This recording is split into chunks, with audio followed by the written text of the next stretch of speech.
Dear students, നീണ്ട വേനലവധിയൊക്കെ കഴിഞ്ഞ് പുതിയ പ്രതീക്ഷകളും സ്വപ്നങ്ങളുമൊക്കെയായി പുതിയൊരു അധ്യയന വർഷത്തിലേക്ക് നിങ്ങൾ കടന്നു വന്നിരിക്കുകയാണല്ലോ.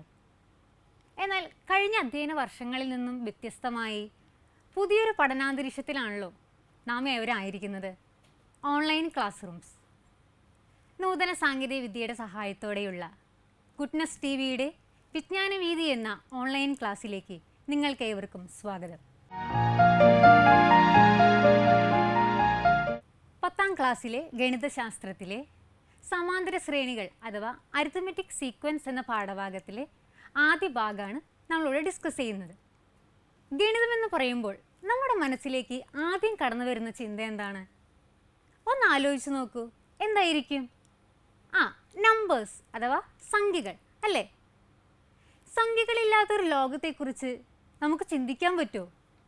ഇല്ല അല്ലേ? എന്താ?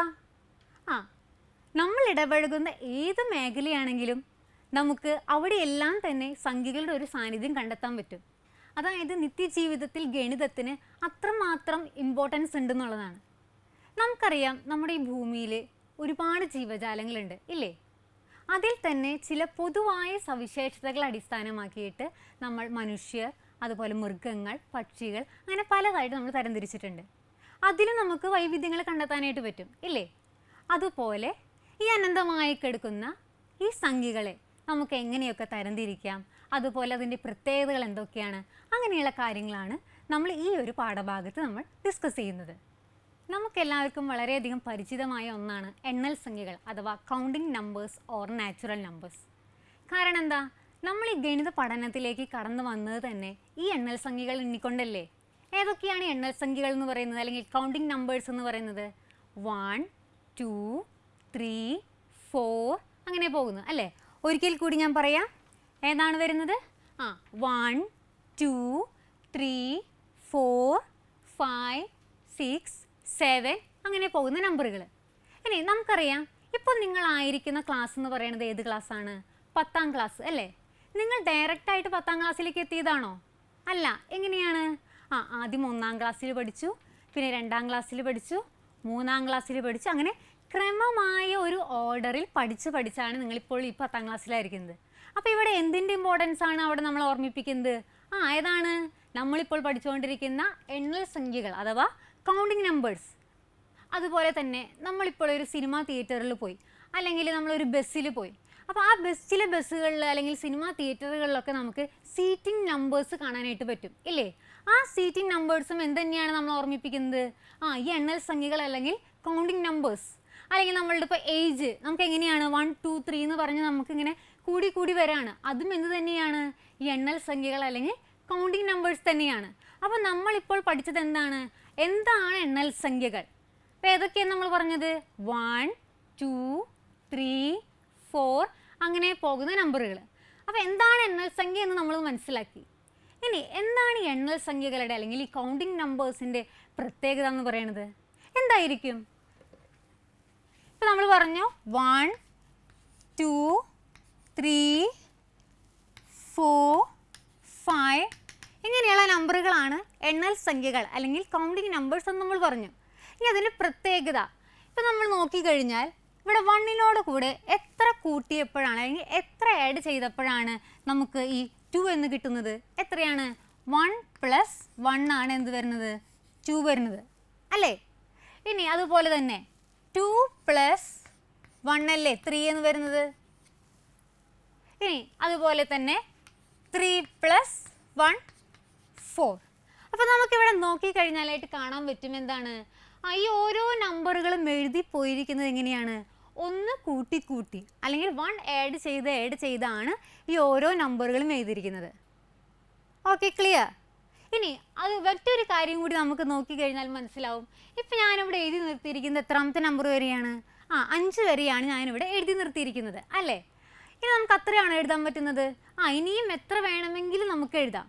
ഇനി അപ്പോൾ നമുക്ക് 5 കഴിഞ്ഞ് 6, 7, 8, 9, 10 അങ്ങനെ എത്ര വേണമെങ്കിലും നമുക്ക് ഈ നമ്പറുകൾ എഴുതാനായിട്ട് പറ്റും. അതായത് എണ്ണൽ സംഖ്യകൾ അല്ലെങ്കിൽ കൗണ്ടിങ് നമ്പേഴ്സ് എന്ന് പറയുന്നത് അനന്തമായി കിടക്കുകയാണ്. അതായത് അതിനൊരു അവസാനമില്ല.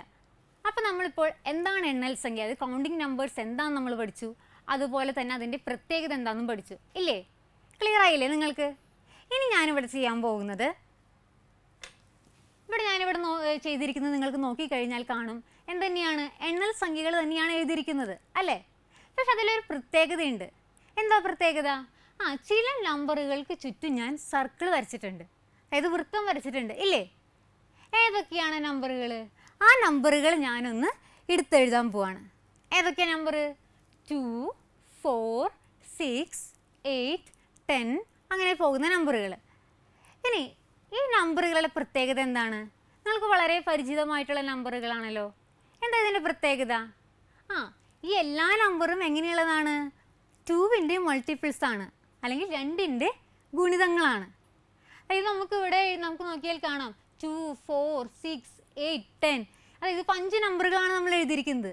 ഇനി അടുത്ത നമ്പർ എഴുതണമെങ്കിൽ എന്ത് ചെയ്താൽ മതി? അതായത് 2ൻ്റെ ഗുണിതങ്ങളായതുകൊണ്ട് നമ്മൾക്കത് കിട്ടാൻ എന്ത് ചെയ്താൽ മതി? 6 × 2 ചെയ്യാം. അപ്പോൾ നമുക്ക് എത്ര കിട്ടും? 12 കിട്ടും. അതായത് ഇങ്ങനെ എത്ര വേണമെങ്കിലും നമുക്ക് ഈ നമ്പറുകൾ എഴുതി പോവാം. ഇനി ഈ നമ്പറുകൾക്കൊരു പേരുണ്ട്. എന്താണ്? ഈവൺ നമ്പേഴ്സ് അഥവാ ഇരട്ടസംഖ്യകൾ. എന്താണ് പേര്? ഈവൺ നമ്പേഴ്സ് അഥവാ ഇരട്ടസംഖ്യകൾ. അപ്പോൾ എന്താണ് ഈവൺ നമ്പർ അല്ലെങ്കിൽ ഇരട്ടസംഖ്യ എന്ന് പറയുന്നത്? ഏതാണ്? 2, 4, 6, 8, 10 അങ്ങനെ പോകുന്ന നമ്പറുകൾ. Okay, clear? അതിലൊരു പ്രത്യേകതയും കൂടി ഉണ്ട്. എന്താണ്? നേരത്തെ നമ്മൾ എണ്ണൽ സംഖ്യകൾ അല്ലെങ്കിൽ കൗണ്ടിങ് നമ്പേഴ്സ് പറഞ്ഞ പോലെ തന്നെ ഇതിനും നമുക്ക് എത്ര നമ്പർ വേണമെങ്കിലും എഴുതാനായിട്ട് പറ്റും. ഇങ്ങനെ അനന്തമായി കിടക്കുകയാണ് ഈവൺ നമ്പേഴ്സ് എന്ന് പറയുന്നത്. അപ്പോൾ നമ്മളിപ്പോൾ പഠിച്ചത് ഏതൊക്കെയാണ്? എണ്ണൽ സംഖ്യകൾ അല്ലെങ്കിൽ കൗണ്ടിങ് നമ്പേഴ്സ് നമ്മൾ പഠിച്ചു. അതുപോലെ തന്നെ നമ്മൾ ഏതാ പഠിച്ചത്? ഈവൺ നമ്പേഴ്സ് അഥവാ ഇരട്ട സംഖ്യകളും പഠിച്ചു. ഇനി നിങ്ങൾക്ക് ഇതിൽ നോക്കിക്കഴിഞ്ഞാൽ ഈ സർക്കിൾ ചെയ്യാത്ത കുറച്ച് നമ്പേഴ്സ് നിങ്ങൾക്ക് ഇതിൽ കാണാം ഇല്ലേ? ആ നമ്പറുകൾ നിങ്ങളൊരു കാര്യം ചെയ്തേ, നിങ്ങളുടെ കയ്യിൽ നോട്ട്ബുക്ക് ഉണ്ടല്ലോ, ആ നോട്ട്ബുക്കിൽ ആ നമ്പറുകളൊന്ന് വേഗം ഒന്ന് എഴുതിയേ. ഏതൊക്കെയാണ് ആ നമ്പറുകൾ? 1, 3, 5, 7, 9 ഇങ്ങനെ പോകുന്നു അല്ലേ? അപ്പോൾ ഈ നമ്പറുകൾ നമുക്ക് എങ്ങനെയാണ് കിട്ടിയത്? നമ്മൾ എണ്ണൽ സംഖ്യകൾ അല്ലെങ്കിൽ കൗണ്ടിങ് നമ്പേഴ്സിൽ നിന്നും ഈവൺ നമ്പേഴ്സ് അല്ലെങ്കിൽ ഇരട്ട സംഖ്യകളെ നമ്മൾ മാറ്റി നിർത്തി. ഏതാണ്? 2ൻ്റെ മൾട്ടിപ്പിൾസ് 2ൻ്റെ ഗുണിതങ്ങളെ നമ്മൾ മാറ്റി നിർത്തി. അതിൽ പെടാത്ത കുറച്ച് നമ്പേഴ്സാണ് ഇവിടെ എഴുതിയത്. ഏതൊക്കെയാണ്? 1, 3, 5, 7, 9 ഇങ്ങനെയുള്ള നമ്പറുകൾക്കൊരു പേരുണ്ട്. എന്താണെന്ന് അറിയണ്ടേ? ഓഡ് നമ്പേഴ്സ് അഥവാ ഒറ്റ സംഖ്യകൾ. എന്താണ്? ഓഡ് നമ്പേഴ്സ് അഥവാ ഒറ്റ സംഖ്യകൾ. ഇപ്പോൾ നമ്മൾ ഏതൊക്കെ നമ്പറുകൾ നമ്മൾ പഠിച്ചു? എണ്ണൽ സംഖ്യകൾ അഥവാ കൗണ്ടിങ് നമ്പേഴ്സ്, അതുപോലെ ഈവൺ നമ്പേഴ്സ് അഥവാ ഇരട്ട സംഖ്യകൾ. പിന്നെ ഏതാ പഠിച്ചത്? ഓഡ് നമ്പേഴ്സ് അഥവാ ഒറ്റ സംഖ്യകൾ. ഇനി നിങ്ങൾ ചെയ്യേണ്ടത് എന്താണെന്ന് വെച്ച് കഴിഞ്ഞാൽ 3ൻ്റെ ഗുണിതങ്ങൾ അല്ലെങ്കിൽ മൾട്ടിപ്പിൾസ് ഓഫ് 3 നിങ്ങളുടെ നോട്ട്ബുക്കിലൊന്ന് വേഗം എഴുതേ. വളരെ എളുപ്പമാണ്. ഇപ്പോൾ നിങ്ങൾ വിചാരിക്കുന്നുണ്ടാവും ഇതൊക്കെ ഉള്ളൂ പഠിക്കാനെന്ന്. അത്ര സിമ്പിളാണ് മാത്സ് എന്ന് പറയുന്നത്. അപ്പോൾ നിങ്ങളൊന്ന് വേഗം ഒന്ന് എഴുതേ. ഏതൊക്കെയാണ് 3ൻ്റെ ഗുണിതങ്ങൾ? ഏതൊക്കെയാണ്? ഏതാണ് വരുന്നത്? 3, 6, 9, 12, 15 ഇങ്ങനെ പോകുന്ന നമ്പറുകൾ. ഏതൊക്കെയാണ്? ഒന്നും കൂടി ഞാൻ പറയാം. 3, 6, 9, 12, 15 ഇങ്ങനെ പോകുന്ന നമ്പറുകൾ. ഇനി ഇതിലും നമുക്ക് എത്ര വേണമെങ്കിലും നമ്പറുകൾ എഴുതാം. ഇപ്പോൾ ഞാനിവിടെ ഇപ്പോൾ 5 എണ്ണം വരെയാണ് എഴുതി നിർത്തിയിരിക്കുന്നത് അല്ലേ? ഇപ്പോൾ 6ാമത്തെ ഒരു നമ്പർ എഴുതണമെങ്കിൽ എന്ത് ചെയ്താൽ മതി? നമുക്കറിയാം ഇതെന്താണ്? 3ൻ്റെ ഗുണിതങ്ങൾ അല്ലെങ്കിൽ മൾട്ടിപ്പിൾസ് ഓഫ് 3 ആണെന്ന് അറിയാം. അപ്പോൾ 6ാമത്തെ ഒരു നമ്പർ എഴുതണമെങ്കിൽ എന്ത് ചെയ്താൽ മതി? 6 × 3 അല്ലെങ്കിൽ 6 × 3 ചെയ്താൽ മതി. എത്രയായിരിക്കും ആൻസർ? 18. ഇനി അതുപോലെ തന്നെ 7ാമത്തെ എഴുതണമെങ്കിലോ അതുപോലെ തന്നെ നമുക്ക് ചെയ്താൽ മതി. അതായത് എത്ര വേണമെങ്കിലും നമുക്ക് ഈ നമ്പേഴ്സ് നമുക്ക് എഴുതി പോകാനായിട്ട് പറ്റും. ഓക്കെ, നെക്സ്റ്റ് നിങ്ങൾ ചെയ്യേണ്ടത് എന്താണെന്ന് വെച്ച് കഴിഞ്ഞാൽ 0യിൽ എൻഡ് ചെയ്യുന്ന കൗണ്ടിങ് നമ്പേഴ്സ് അല്ലെങ്കിൽ എണ്ണൽ സംഖ്യകൾ നിങ്ങൾ എഴുതണം. എളുപ്പമല്ലേ അത്? അതായത് എന്താ ചെയ്യേണ്ടത്? ഒന്നും കൂടി ഞാൻ പറയാം. 0യിൽ എൻഡ് ചെയ്യുന്ന കൗണ്ടിങ് നമ്പേഴ്സ് അല്ലെങ്കിൽ എണ്ണൽ സംഖ്യകൾ നിങ്ങൾ എഴുതണം. വേഗം ഒന്ന് എഴുതിയേ. വളരെ എളുപ്പമാണ്. നമ്മൾ എപ്പോഴും ഉപയോഗിക്കുന്ന നമ്പറുകളാണ്. വേഗം ഒന്ന് എഴുതിയേ. ഏതൊക്കെയാണത്? 10, 20, 30, 40, 50 ഇനി വേണമെങ്കിൽ നമുക്ക് 60, 70, 80 അങ്ങനെ എത്ര വേണമെങ്കിലും നമുക്കിതിൽ എഴുതാനായിട്ട് പറ്റും. ഇപ്പം ഞാൻ പറഞ്ഞത് എന്തായിരുന്നു? 0യിൽ എൻഡ് ചെയ്യുന്ന കൗണ്ടിങ് നമ്പേഴ്സ് അല്ലെങ്കിൽ എണ്ണൽ സംഖ്യകളാണ് എഴുതാനായിട്ട് പറഞ്ഞത് അല്ലേ? കൗണ്ടിങ് നമ്പേഴ്സ് എൻഡിങ് വിത്ത് 0 അല്ലേ? ഇനി അതിൽ നമുക്ക് ഒരു പ്രത്യേകം കൂടി നമുക്ക് കാണാനായിട്ട് പറ്റും. എന്താണ്? 10 + 10 ആണ് 20 വരുന്നത്. അതുപോലെ 20 + 10 ആണ് 30 വരുന്നത്. അതായത് ഇവിടെ ഓരോ നമ്പറുകളും എഴുതിയിരിക്കുന്നത് എങ്ങനെയാണ്? 10 കൂട്ടി അല്ലെങ്കിൽ 10 ആഡ് ചെയ്താണ് ഇത് എഴുതിയിരിക്കുന്നത്. അപ്പോൾ നമ്മൾ എന്താണ് ഇവിടെ എഴുതിയത്? കൗണ്ടിങ് നമ്പേഴ്സ് എൻഡിങ് വിത്ത് 0 എന്ന് നമ്മൾ പറഞ്ഞു. ഇനി അതിൻ്റെ മറ്റൊരു പ്രത്യേകത കൂടി നമ്മൾ കണ്ടെത്തി. എന്താണ്? ഇതിലെല്ലാ നമ്പറുകളും എഴുതിയിരിക്കുന്നത് എങ്ങനെയാണ്? 10 കൂട്ടിയാണ്. പിന്നെ ഇതിന് മറ്റൊരു പ്രത്യേകതയും കൂടി ഉണ്ട്. എന്താണ്? ഇതിലും നമുക്ക് എത്ര വേണമെങ്കിലും സംഖ്യകൾ നമുക്ക് എഴുതാനായിട്ട് പറ്റും. ഇതും അനന്തമായ ഘടകമാണ്. എത്ര വേണമെങ്കിലും ഇതിൽ നമുക്ക് സംഖ്യകൾ നമുക്ക് എഴുതാനായിട്ട് പറ്റും. Okay, clear? ഈ ഒരു പിക്ചർ നിങ്ങൾ നോക്കാം. എന്താണ് അവിടെ ചെയ്തിരിക്കുന്നത് നോക്കി. കുറച്ച് ഡോട്ട്സ് യൂസ് ചെയ്തിട്ട് ഒരു പ്രത്യേക ഷേപ്പ് ഉണ്ടാക്കിയിരിക്കുകയാണ് അല്ലേ? ഇനി ആ ഷേപ്പ് നിങ്ങൾക്ക് പരിചയമുണ്ടല്ലോ. ഏതാണ് ആ ഷേപ്പ്? ഏതാണ്? ഒന്ന് ആലോചിച്ച് നോക്കിയേ. ഏതാണ്? ട്രയാങ്കിൾ അഥവാ ത്രികോണം അല്ലേ? ഈ ത്രികോണം അല്ലെങ്കിൽ ഈ ട്രയാങ്കിൾ എന്ന് പറഞ്ഞ ഷേപ്പ് ഓർമ്മിക്കാനായിട്ട് ഞാനൊരു ഐഡിയ പറയട്ടെ. നമുക്കെല്ലാവർക്കും ഫെമിലിയർ ആയിട്ടുള്ള ഒരു സ്നാക്സ് ഐറ്റം ഉണ്ടല്ലോ. ഏതാണ്? സമൂസ. സമൂസയുടെ ഷേപ്പ് ഒന്ന് നിങ്ങളൊന്ന് ചിന്തിച്ച് നോക്കിയേ. ഏകദേശം ഇതുപോലൊരു ഷേപ്പ് അല്ലേ? ഏതാണ്? ഇങ്ങനെ 3 സൈഡ്സ് ആയിട്ടുള്ള ഒരു ഷേപ്പ് അല്ലേ? അതായത് നമുക്ക് ഇപ്പോൾ ട്രയാങ്കിൾ അല്ലെങ്കിൽ ത്രികോണം എന്ന് ഓർമ്മിക്കാനായിട്ട് നമ്മൾ എന്ത് ഓർമ്മിച്ചാൽ മതി? സമൂസയെ ഓർമ്മിച്ചാൽ മതി. കാരണം സമൂസയുടെ ഏകദേശം ഒരു ഷേപ്പ് എന്ന് പറയുന്നത് എന്താണ്? ഈ ട്രയാങ്കിൾ അല്ലെങ്കിൽ ത്രികോണമാണ്. ഈ ത്രികോണത്തിൻ്റെ പ്രത്യേകത എന്താണ്? അതിനെത്ര സൈഡ്സ് ഉണ്ട്? 3 സൈഡ്സ് ഉണ്ട്. 3 വശങ്ങളാണുള്ളത്. ഇനി നമുക്ക് എന്താണ് ഇവിടുത്തെ ക്വസ്റ്റ്യൻ നമുക്ക് നോക്കാം. എന്താണ് ഇവിടെ? ഞാൻ പറഞ്ഞു എന്താണ്?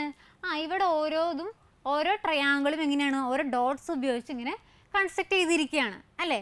ഇനി നിങ്ങൾ ചെയ്യേണ്ടത് എന്താണെന്ന് വെച്ച് കഴിഞ്ഞാൽ, ഇനി അടുത്തൊരു ത്രികോണം അല്ലെങ്കിൽ ഒരു ട്രയാങ്കിൾ നമുക്ക് കൺസ്ട്രക്ട് ചെയ്യണമെങ്കിൽ എത്ര ഡോട്ട്സ് വേണമെന്ന് കണ്ടുപിടിക്കണം. എന്താ ചെയ്യേണ്ടത്? അടുത്ത ഒരു ട്രയാങ്കിൾ അല്ലെങ്കിൽ ത്രികോണം കൺസ്ട്രക്ട് ചെയ്യണമെങ്കിൽ, നിർമ്മിക്കണമെങ്കിൽ എത്ര ഡോട്ട്സ് വേണ്ടി വരും? അതാണ് നിങ്ങൾ കണ്ടെത്തേണ്ടത്. അപ്പോൾ നിങ്ങളൊന്ന് ആ നോട്ട്ബുക്കിലൊന്ന് വരച്ച് നോക്കിയേ. എത്ര എണ്ണം വേണ്ടി വരും? എത്ര ഡോട്ട്സ് വേണ്ടി വരും? ഒന്ന് നോക്കിയേ. ഇതാണോ കിട്ടിയത്? ഇവിടെ എത്രയാണ് വന്നത്? അടുത്ത ത്രികോണം അല്ലെങ്കിൽ അടുത്ത ട്രയാങ്കിൾ കൺസ്ട്രക്ട് ചെയ്യാനായിട്ട് എത്ര ഡോട്ട്സ് വേണ്ടി വന്നു? 10 ഡോട്ട്സ് ആണ് വേണ്ടി വന്നത്. അതുപോലെ ഇനി അടുത്തൊരു ട്രയാങ്കിൾ ആണെങ്കിലോ എത്ര എണ്ണം വന്നു? 15 ആണ് വന്നത്. ഇപ്പം നമ്മളിത് കണ്ടുപിടിച്ചത് എങ്ങനെയായിരുന്നു? വരച്ച് അല്ലെങ്കിൽ ചെയ്ത് നോക്കിയിട്ടാണ് നമ്മൾ കണ്ടുപിടിച്ചത് അല്ലേ? ഇനി എല്ലായ്പ്പോഴും നമുക്ക് അങ്ങനെ ചെയ്യാൻ പറ്റുമോ? ഇപ്പോൾ നമുക്കറിയാം ഇവിടെ രണ്ടാമത്തെ പൊസിഷനിൽ ഇപ്പോൾ നമുക്ക് 3 ഡോട്ട്സ് നമുക്ക് കിട്ടി. അതുപോലെ ഇപ്പോൾ നാലാമത്തെ പൊസിഷനിൽ 10 ഡോട്ട്സ് എന്ന് കിട്ടി. ഇനിയിപ്പോൾ നമുക്ക് ഒരു 10ാമത്തെ പൊസിഷനിലെ ത്രികോണത്തിന് എത്ര ഡോട്ട്സ് ഉണ്ട് നമുക്ക് കണ്ടെത്തണം. അപ്പോൾ നമുക്ക് വേണ്ടി വരുമ്പോൾ എല്ലാതും ഇങ്ങനെ വരച്ച് നോക്കാമെന്ന് പറയുന്നത് ഒരു ബുദ്ധിമുട്ടുള്ള കാര്യമാണ് അല്ലേ? അപ്പോൾ നമുക്കതിന് എന്തെങ്കിലും ഒരു ഐഡിയ ഉണ്ടോ അല്ലെങ്കിൽ എന്തെങ്കിലും ഒരു എളുപ്പമാർഗ്ഗം ഉണ്ടോ നമുക്കൊന്ന് കണ്ടെത്താം. അപ്പോൾ നമുക്കിവിടെ നോക്കിക്കഴിഞ്ഞാൽ ഇവിടെ രണ്ടാമത്തെ പൊസിഷനിലെ ഈ ഒരു ട്രയാങ്കിൾ അല്ലെങ്കിൽ ഈ ഒരു ത്രികോണം നമ്മൾ നോക്കാം. അതിൽ നോക്കിക്കഴിഞ്ഞാൽ നമുക്കറിയാം അതിൽ എത്ര ഡോട്ട്സ് യൂസ് ചെയ്തിട്ടുണ്ട്? 3 ഡോട്ട്സ് ആണ് യൂസ് ചെയ്തിരിക്കുന്നത് അല്ലേ? അത് നോക്കിയേ, രണ്ടാമത്തെ പൊസിഷനിലാണ് നോർമലാണ് നമുക്ക്. ഇനി നമുക്ക് കിട്ടിയത് എത്രയാണ് ഡോട്ട്സ്? 3 ഡോട്ട്സ് ആണ് അല്ലേ? അപ്പോൾ നമുക്കിവിടെ ഒന്നുകൂടി നോക്കിക്കഴിഞ്ഞാൽ 1 + 2 ആണ് ഈ 3. രണ്ടാമത്തെ പൊസിഷനാണ്, മറക്കണ്ട. നമ്മളിവിടെ ചെയ്തെന്താണ്? 1 + 2 ആണ് 3 കിട്ടിയിരിക്കുന്നത്. ഇനി അടുത്തത് നോക്കാം നിങ്ങൾ. എങ്ങനെയാണ്? മൂന്നാമത്തെ പൊസിഷനിലെ ട്രയാങ്കിൾ അല്ലെങ്കിൽ ത്രികോണം. അതിൽ നോക്കിക്കഴിഞ്ഞാൽ നമുക്ക് കാണാം 1 + 2 + 3 ആണ്. ഇനി നാലാമത്തെ ആണെങ്കിലോ 1 + 2 + 3 + 4. അതായത് നമ്മൾക്കിവിടെ നോക്കിക്കഴിഞ്ഞാൽ എന്താണ് മനസ്സിലാകുന്നത്? ഏത് പൊസിഷനിലെ ട്രയാങ്കിൾ ആണോ കൺസ്ട്രക്ട് ചെയ്യേണ്ടത്, ഏത് പൊസിഷനിലെ ത്രികോണമാണോ നിർമ്മിക്കേണ്ടത്, അപ്പോൾ അത്രയും വരെ നിങ്ങൾ ആഡ് ചെയ്യണം, അത്രയും നമ്പർ വരെ. ഇപ്പോൾ 5ാമത്തെ പൊസിഷനിലാണെങ്കിൽ നമ്മൾ എന്ത് വരെ ആഡ് ചെയ്യണം? 1 + 2 + 3 + 4 + 5. ഒന്നുകൂടി ഞാൻ പറയാം. ഇപ്പോൾ ഏത് പൊസിഷനിലാണ് ട്രയാങ്കിൾ നിങ്ങൾക്ക് നിർമ്മിക്കേണ്ടത് അതിനെന്ത് ചെയ്താൽ മതി? ആ പൊസിഷൻ്റെ നമ്പർ വരെ. ഇപ്പോൾ നാലാമത്തെ ആണെങ്കിൽ എന്ത് ചെയ്താൽ മതി? 1 + 2 + 3 + 4. അത്രയും വരെ നിങ്ങൾ ആഡ് ചെയ്യാം, കൂട്ടാം. അപ്പം നിങ്ങൾക്ക് ആ ഡോട്ട്സിൻ്റെ നമ്പർ കിട്ടും. അപ്പോൾ 10ാമത്തെ ആണെങ്കിൽ നമ്മൾ എന്ത് ചെയ്താൽ മതി? നമ്മളിനി വരയ്ക്കേണ്ട ആവശ്യമുണ്ടോ? ഇല്ല. എന്ത് ചെയ്താൽ മതി? 1 തൊട്ട് 10 വരെ നിങ്ങൾ ആഡ് ചെയ്യാം. അപ്പം നിങ്ങൾക്ക് അതിൻ്റെ ആൻസർ കിട്ടും. ഇപ്പോൾ നമ്മളിവിടെ എഴുതിയിരിക്കുന്ന നമ്പറുകൾ ഏതൊക്കെയാണ്? 1, 3, 6, 10, 15 അല്ലേ? ഈ നമ്പറുകൾക്ക് ഒരു പേരുണ്ട്. എന്താണ്? ട്രയാങ്കുലർ നമ്പേഴ്സ് അഥവാ ത്രികോണസംഖ്യ. ഏതാണ്? ട്രയാങ്കുലർ നമ്പേഴ്സ് അഥവാ ത്രികോണസംഖ്യ. ആ നമ്പേഴ്സ് ഏതൊക്കെയാണ് വരുന്നത്? 1, 3, 6, 10, 15 ഇങ്ങനെ പോകുന്ന നമ്പറുകൾ. Okay, clear? ഇനി ഞാൻ നിങ്ങളെ കുറച്ച് സമചതുരങ്ങൾ അല്ലെങ്കിൽ സ്ക്വയേഴ്സ് പരിചയപ്പെടുത്താൻ പോവാണ്. അപ്പോൾ ഈ സമചതുരങ്ങൾ അല്ലെങ്കിൽ സ്ക്വയേഴ്സ് പരിചയപ്പെടുത്തുമ്പോൾ അതിന് മുന്നേ നമുക്ക് എന്താണ് സ്ക്വയർ അല്ലെങ്കിൽ സമചതുരം എന്നറിയണ്ടേ? അപ്പോൾ അത് ഓർമ്മിക്കാനായിട്ട് ഞാനൊരു എളുപ്പവഴി പറയാം. നമുക്കെല്ലാവർക്കും കളിക്കാൻ ഭയങ്കര ഇഷ്ടമാണല്ലേ? അപ്പോൾ നമ്മളെല്ലാവരും വീട്ടിൽ കളിക്കുന്ന ഒരു കളിയുണ്ടല്ലോ, ചെസ്സ്. നിങ്ങൾക്ക് ഓർമ്മയില്ലേ? ആ ചെസ് ബോർഡിൻ്റെ ഷേപ്പ് എന്താണ്? ഒന്ന് ആലോചിച്ച് നോക്കിയേ. എന്താണ്? അതിന് 4 സൈഡ്സ് ഉണ്ട് ഇല്ലേ? 4 വശങ്ങളുണ്ട്. പിന്നെന്താണ് അതിൻ്റെ പ്രത്യേകത? ആ വശങ്ങൾ എങ്ങനെയാണ്? എല്ലാം ഈക്വലാണ്, അതായത് തുല്യമാണ് അല്ലേ? അപ്പോൾ നിങ്ങൾ ഇനി നോക്കേണ്ടത് ഈ ഒരു പിക്ചർ നോക്കാം. ഈ ഒരു പിക്ചർ തന്നെയല്ലേ, ഇത് തന്നെയല്ലേ ആ ചെസ് ബോർഡിൻ്റെ ഷേപ്പ് എന്ന് പറയണത്? അപ്പോൾ എന്താണ് ആ ചെസ് ബോർഡിൻ്റെ ഷേപ്പ്? ഏതാണ്? സ്ക്വയർ അഥവാ സമചതുരം. അപ്പോൾ നിങ്ങൾക്ക് സ്ക്വയർ അല്ലെങ്കിൽ സമചതുരം എന്നത് ഓർമ്മിക്കാനായിട്ട് നിങ്ങൾ എന്ത് പെട്ടെന്ന് ഓർമ്മിച്ചാൽ മതി? ചെസ് ബോർഡിൻ്റെ ഷേപ്പ് ഓർത്താൽ മതി. പെട്ടെന്ന് നിങ്ങൾക്ക് ഓർമ്മയിൽ കിട്ടും. ഇനി എന്താണ് ഇപ്പം ഞാൻ സ്ക്വയർ എന്താണെന്ന് പറഞ്ഞത്? അതായത് 4 സൈഡ്സ് ആണ്, അതിന് ഈക്വൽ സൈഡ്സ് ആണ്, അങ്ങനെയുള്ള കാര്യങ്ങൾ പറഞ്ഞു ഇല്ലേ? ഇനി അത് 2 കാര്യങ്ങൾ കൂടി അതിൽ പറയാനുണ്ട്. എന്താണ്? പെരിമീറ്റർ അഥവാ ചുറ്റളവ്. സ്ക്വയറിൻ്റെ അതായത് സമചതുരത്തിൻ്റെ പെരിമീറ്റർ അഥവാ ചുറ്റളവ് എന്താണ്, അല്ലെങ്കിൽ എങ്ങനെയാണ് കണ്ടുപിടിക്കുക? ഈ ചുറ്റളവ് എന്ന് പറയുമ്പോൾ തന്നെ നമുക്ക് അതിൽ നിന്ന് ആൻസർ കിട്ടും. എന്താണ്? ചുറ്റുമുള്ള അളവ്. എന്താണ്? ചുറ്റുമുള്ള അളവ്. അപ്പോൾ ഒരു സമചതുരത്തിൻ്റെ ഒരു സൈഡ് എന്ന് പറയുന്നത് 1 സെൻറ്റിമീറ്റർ ആണെന്ന് വിചാരിക്കുക. എന്താണ്? 1 സെൻറ്റിമീറ്റർ ആണെന്ന് വിചാരിക്കുക. അങ്ങനെയാണെങ്കിൽ അതിൻ്റെ പെരിമീറ്റർ അല്ലെങ്കിൽ ചുറ്റളവ് എങ്ങനെ കണ്ടുപിടിക്കാം? നമ്മളെങ്ങനെ? ഞാൻ പറഞ്ഞു ചുറ്റളവ് എന്ന് പറഞ്ഞാൽ എന്താണെന്ന് പറഞ്ഞു? ചുറ്റുമുള്ള എല്ലാ അളവും കൂടി കൂട്ടുക എന്നുള്ളതാണ്. അപ്പോൾ നമുക്ക് ഇവിടെ എന്ത് ചെയ്താൽ മതി? 1 + 1 + 1 + 1. അപ്പോൾ നമുക്ക് എത്ര ആൻസർ കിട്ടുന്നത്? 4 എന്ന ആൻസർ കിട്ടും. ഇനി നമ്മളിത് മുഴുവനായിട്ട് ഇങ്ങനെ പ്ലസ് ഇട്ട് ഇങ്ങനെ എഴുതി പോകണോ? അതിനെന്ത് ചെയ്താൽ മതി പകരം? 1 × 4 എന്ന് എഴുതിയാൽ പോരെ? അപ്പോൾ നമുക്ക് എന്ത് ആൻസർ തന്നെ കിട്ടും? 4 എന്ന ആൻസർ കിട്ടും. ഇനിയിപ്പോൾ ഞാനിവിടെ പറഞ്ഞത് എന്താണ്? 1 സെൻറ്റിമീറ്റർ ഉള്ള ഒരു സ്ക്വയർ അല്ലെങ്കിൽ സമചതുരത്തിൻ്റെ പെരിമീറ്റർ അല്ലെങ്കിൽ ചുറ്റളവ് കാണുന്നതാണ് പറഞ്ഞത്. ഇനിയിപ്പോൾ അതിന് പകരം ഇപ്പോൾ 2 സെൻറ്റിമീറ്റർ ആയാലും 3 സെൻറ്റിമീറ്റർ ആയാലും നമുക്കൊക്കെ എന്ത് ചെയ്യാനായിട്ട് പറ്റും? ഇപ്പോൾ 2 × 4 ചെയ്താൽ ആ ആൻസർ കിട്ടും. അതുപോലെ തന്നെ 3 × 4 ചെയ്താൽ നമുക്ക് ആ സമചതുരത്തിൻ്റെയും ചുറ്റളവ് കിട്ടും, പെരിമീറ്റർ നമുക്ക് കിട്ടും. അങ്ങനെയാണെങ്കിൽ നമുക്ക് പെരിമീറ്റർ അല്ലെങ്കിൽ ചുറ്റളവ് കാണാനായിട്ട് നമുക്ക് 4a എന്ന് നമുക്ക് യൂസ് ചെയ്തുകൂടെ? അപ്പോൾ നമുക്കിതിനെ കോമൺ ആയിട്ട് നമുക്ക് 4a എന്ന് നമുക്ക് എഴുതാം. a എന്ന് പറയണത് അതിൻ്റെ സൈഡായിട്ട് എടുത്താൽ മതി. ഇപ്പോൾ ഇവിടെ നമുക്ക് നോക്കിയാൽ കാണാം ഏതൊക്കെയാണ് നമ്മൾ ആ സൈഡ് എഴുതിയിരിക്കുന്നത്. a എന്ന് എഴുതിയിരിക്കുകയാണ്. അപ്പോൾ നമ്മൾ പറഞ്ഞു നമ്മൾ എന്താണ് ആ ചുറ്റുള്ളത് കൂട്ടുന്നതിന് പകരം നമ്മൾ എന്ത് ചെയ്താൽ മതി എന്ന് പറഞ്ഞു? ആ വശം അല്ലെങ്കിൽ ആ സൈഡ് × 4 ചെയ്താൽ മതി എന്ന് നമ്മൾ കണ്ടെത്തിയിരുന്നു ഇല്ലേ? അപ്പോൾ നമുക്ക് ഇവിടെ എന്ത് ചെയ്താൽ മതി? പെരിമീറ്റർ അല്ലെങ്കിൽ ചുറ്റളവ് കാണാൻ എന്ത് ചെയ്താൽ മതി? 4 × സൈഡ് അല്ലെങ്കിൽ 4 × വശം എന്ന് എഴുതിയാൽ മതി.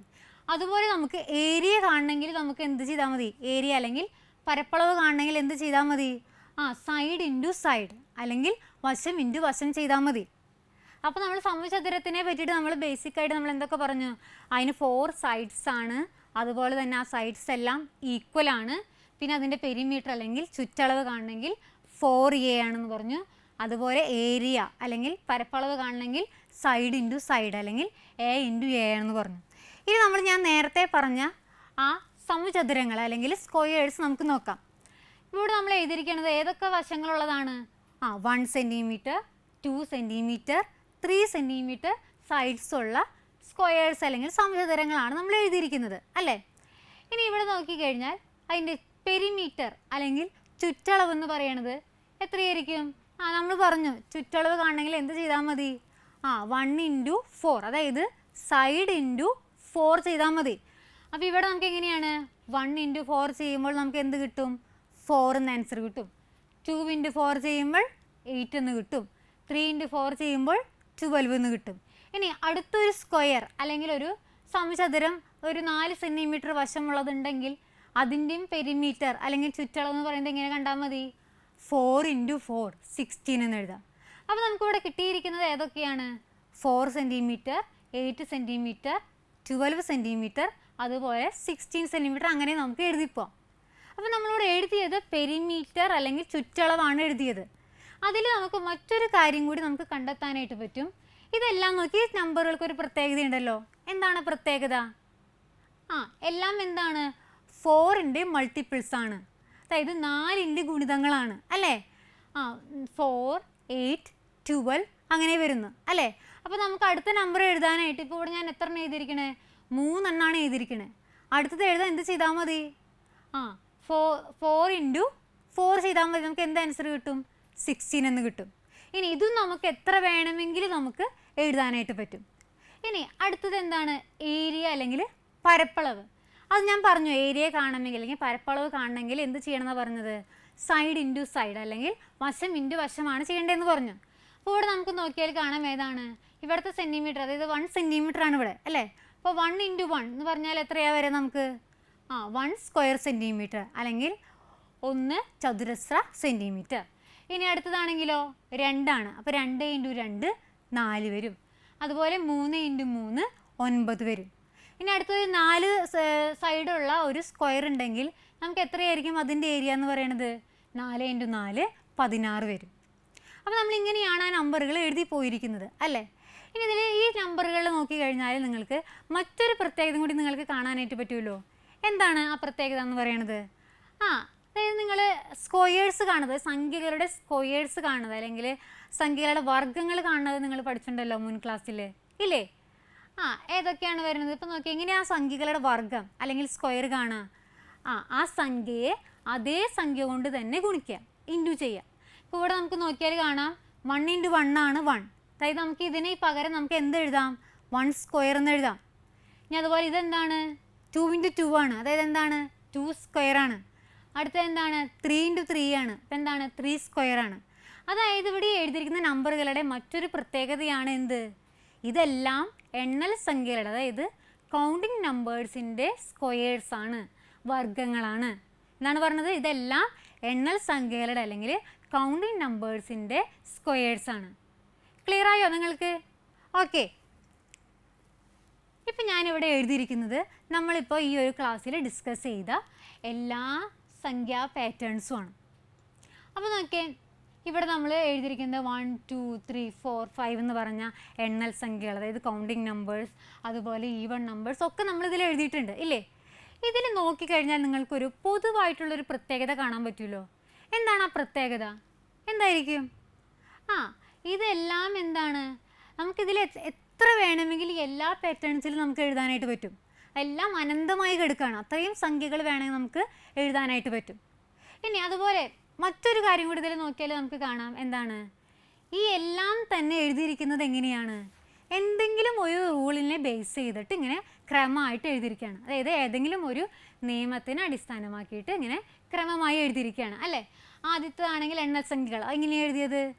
1 കൂട്ടി കൂട്ടിയാണ് എഴുതിയത് അല്ലേ? രണ്ടാമത്തേത് ഈവൺ നമ്പേഴ്സ് എന്ന് പറയുന്നത് എങ്ങനെയാണ്? 2ൻ്റെ മൾട്ടിപ്പിൾസ് ആണ് എഴുതിയിരിക്കുന്നത്. അങ്ങനെ അതുപോലെ ഏത് വേണമെങ്കിലും നമ്മൾ എഴുതിയിരിക്കുന്നത് എന്ന് നോക്കിയാൽ നമുക്ക് കാണാനായിട്ട് പറ്റും. എന്താണ്? എല്ലാം ഇങ്ങനെ ഏതെങ്കിലും ഒരു റൂൾ അനുസരിച്ച് എഴുതിയിരിക്കുകയാണ്. അപ്പം ഇങ്ങനെ എഴുതിയിരിക്കുന്ന നമ്പറുകൾ അല്ലെങ്കിൽ ഇങ്ങനെയുള്ള സംഖ്യാകൂട്ടങ്ങൾക്ക് ഒരു പേരുണ്ട്. എന്താണ് ആ പേര്? സംഖ്യാശ്രേണികൾ അഥവാ നമ്പർ സീക്വൻസസ്. എന്താണ്? സംഖ്യാശ്രേണികൾ അഥവാ നമ്പർ സീക്വൻസസ്. അപ്പം എന്താണ് സംഖ്യാശ്രേണി? ഏതെങ്കിലും ഒരു നിയമം അനുസരിച്ച് ഒന്നാമത്തേത്, രണ്ടാമത്തേത് എന്നിങ്ങനെ ക്രമമായി എഴുതാൻ കഴിയുന്ന ഒരു കൂട്ടം സംഖ്യകളെ സംഖ്യാശ്രേണികൾ എന്ന് പറയുന്നു. A group of numbers written as first, second, third and so on using a particular condition is called number sequence. അപ്പോൾ നമ്പർ സീക്വൻസ് എന്താണെന്ന് ഞാൻ പറഞ്ഞു. എന്താണ്? ഏതെങ്കിലും ഒരു നിയമം, പ്രത്യേക നിയമത്തിനെ അടിസ്ഥാനമാക്കിയിട്ട് ഇങ്ങനെ ക്രമമായി ഒന്നാമത്തേത്, രണ്ടാമത്തേത് അങ്ങനെ ക്രമമായി എഴുതുന്ന സംഖ്യാകൂട്ടങ്ങളെ പറയുന്നതാണ് എന്ത്? നമ്പർ സീക്വൻസ് അല്ലെങ്കിൽ സംഖ്യാശ്രേണികൾ. അപ്പോൾ അതിന് നമ്മൾ കുറേ എക്സാമ്പിൾസ് നമ്മൾ പരിചയപ്പെട്ടു. അപ്പോൾ നമ്മളിനി ഈ ഒരു ക്ലാസ്സിൽ പഠിച്ച എക്സാമ്പിൾസ് എല്ലാം നിങ്ങൾക്ക് ക്ലിയർ ആയെന്ന് വിചാരിക്കണം. ഇനി നിങ്ങൾ ചെയ്യേണ്ടത് എന്താണെന്ന് വെച്ച് കഴിഞ്ഞാൽ ഇതുപോലെ ഒരു 10 സംഖ്യാശ്രേണികളെങ്കിലും നിങ്ങളൊന്ന് നോട്ട്ബുക്കിൽ എഴുതി വെക്കണം. അപ്പോൾ ചെയ്യില്ലേ നിങ്ങൾ? അപ്പോൾ ഇതോടുകൂടി നമ്മളുടെ ഈ ഒരു ക്ലാസ് അവസാനിക്കുകയാണ്. അപ്പോൾ ഈ ക്ലാസ് നിങ്ങൾക്ക് തുടർന്ന് കാണണമെങ്കിൽ ഗുഡ്നെസ് ടി വിയുടെ യൂട്യൂബ് ചാനലിൽ അവൈലബിൾ ആണ്. അപ്പോൾ നമുക്ക് തുടർന്നുള്ള സെക്ഷനിൽ നമുക്ക് വീണ്ടും കാണാം. ഏവർക്കും നല്ലൊരു ദിനം ആശംസിക്കുന്നു. Thank you.